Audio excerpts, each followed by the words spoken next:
Assalamualaikum warahmatullahi wabarakatuh. Halo sobat pelajar yang ada di seluruh Indonesia. Pada video kali ini, Ibu Guru Susiana akan mengajar seluruh pelajar Indonesia membahas materi pendidikan agama Islam dan budi pekerti kelas 8 bab 1 semester 2 yang berjudul Indahnya Beragama Moderat, Membangun Kedamaian dalam Keberagaman. Yuk, mari kita bahas. Pengertian moderasi beragama. Apa itu moderasi? Moderasi beragama adalah sikap dan perilaku beragama yang tidak berlebihan, tidak ekstrim, dan tidak radikal. Ini adalah jalan tengah yang menjunjung tinggi keadilan, keseimbangan, dan toleransi. Moderasi mendorong pemahaman agama yang inklusif, menghargai perbedaan, dan berfokus pada nilai-nilai kemanusiaan universal. Dalam konteks keindonesiaan, moderasi beragama menjadi landasan penting untuk menjaga kerukunan antar umat beragama di tengah masyarakat yang majemuk. Ini bukan berarti mendangkalkan agama, melainkan memahami esensi ajaran agama yang membawa rahmat bagi seluruh alam. Dalil-dalil moderasi beragama dalam Al-Quran. Yang pertama ada pada Al-Quran Surah Al-Baqarah ayat 143 yang artinya Allah berfirman, dan demikian pula, kami telah menjadikan kamu, umat Islam, umat pertengahan, moderat, agar kamu menjadi saksi atas perbuatan manusia dan agar Rasul Muhammad menjadi saksi atas perbuatan kamu. Ayat ini secara eksplisit menyerukan umat Islam untuk menjadi umat yang moderat, seimbang, dan adil. Yang kedua Al-Quran Surah Al-Maidah ayat 32 yang artinya, barang siapa membunuh seorang manusia, bukan karena orang itu membunuh orang lain, atau bukan karena membuat kerusakan di muka bumi, maka seakan-akan dia telah membunuh manusia seluruhnya. Dan barang siapa memelihara kehidupan seorang manusia, maka seolah-olah dia telah memelihara kehidupan manusia semuanya. Ayat ini menegaskan pentingnya menjaga kehidupan dan menghindari kekerasan. Dan yang ketiga ada pada surah Al-Kafirun ayat 6 yang artinya, untukmu agamamu, dan untukku agamaku. Ayat ini adalah pondasi toleransi beragama, yang mengajarkan untuk menghormati keyakinan orang lain dan tidak memaksakan agama. Contoh moderasi beragama dalam kehidupan Rasulullah Shallallahu Alaihi Wasallam. Yang pertama pada peristiwa Piagam Madinah. Rasulullah menyusun Piagam Madinah, sebuah konstitusi yang mengatur kehidupan beragam komunitas di Madinah, termasuk Muslim, Yahudi, dan Pagan. Piagam ini menjamin hak-hak sipil dan kebebasan beragama bagi semua penduduk, menunjukkan teladan toleransi dan pluralisme. Yang kedua pada peristiwa Perjanjian Hudaibiyah. Meskipun tampak merugikan Muslim pada awalnya, perjanjian ini menunjukkan sikap moderat dan bijaksana Rasulullah dalam mencapai perdamaian. Keputusan ini menghindari pertumpahan darah dan akhirnya membawa kemenangan bagi Islam. Dan yang ketiga, sikap Rasulullah terhadap non-Muslim. Rasulullah selalu menunjukkan sikap hormat dan adil terhadap non-Muslim. Beliau mengunjungi orang sakit dari kalangan non-Muslim, menerima hadiah dari mereka, dan bahkan berdagang dengan mereka, menunjukkan inklusivitas Islam.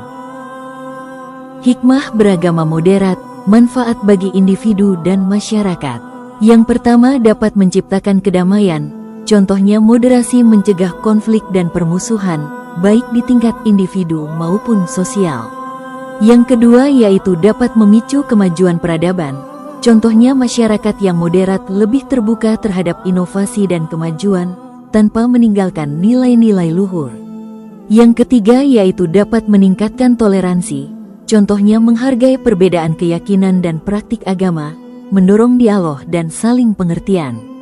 Yang keempat dapat memperkuat persatuan, contohnya membangun jembatan antar umat beragama, menciptakan masyarakat yang harmonis dan kohesif. Yang kelima dapat meningkatkan pemahaman agama, contoh mendorong studi agama yang mendalam dan kontekstual, menghindari penafsiran sempit. Tokoh Islam inspiratif dalam moderasi beragama, Kiai Haji Abdurrahman Wahid atau yang lebih dikenal dengan Gus Dur. Gus Dur, Bapak Pluralisme Indonesia. Kiai Haji Abdurrahman Wahid atau yang akrab disapa Gus Dur, adalah salah satu tokoh paling berpengaruh dalam mempromosikan moderasi beragama di Indonesia. Sebagai Presiden keempat Republik Indonesia dan mantan Ketua Umum PBNU, Gus Dur dikenal dengan gagasan pluralisme dan toleransinya yang kuat. Beliau tak lelah menyerukan pentingnya menghargai keberagaman, melindungi minoritas, dan menolak segala bentuk ekstremisme atas nama agama. Pemikirannya yang inklusif dan progresif telah menjadi inspirasi bagi banyak orang untuk mewujudkan Islam yang ramah dan damai. Tantangan dalam menerapkan moderasi beragama di era modern. 1. Interpretasi teks agama. Penafsiran yang sempit atau literal terhadap teks-teks agama dapat memicu sikap intoleran dan ekstrim. 2. Pengaruh media sosial. Penyebaran informasi yang tidak terverifikasi dan paham radikal melalui media sosial. 3. Politik identitas. Penggunaan isu-isu agama untuk kepentingan politik yang memecah belah masyarakat. 4. Globalisasi dan transnasionalisme.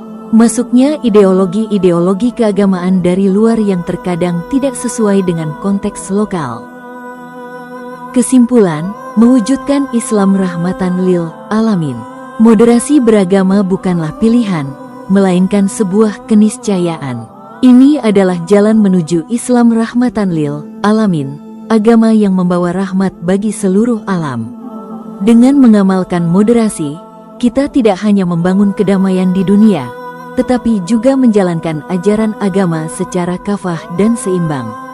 Kesimpulannya, moderasi beragama adalah cara pandang, sikap, dan perilaku dalam beragama yang mengedepankan keseimbangan, sikap tengah-tengah, keadilan, dan tidak ekstrim, dengan tujuan menciptakan kerukunan, harmoni, dan perdamaian di tengah masyarakat yang beragam, sambil tetap setia pada ajaran agama dan berkomitmen pada nilai-nilai kebangsaan seperti Pancasila dan NKRI.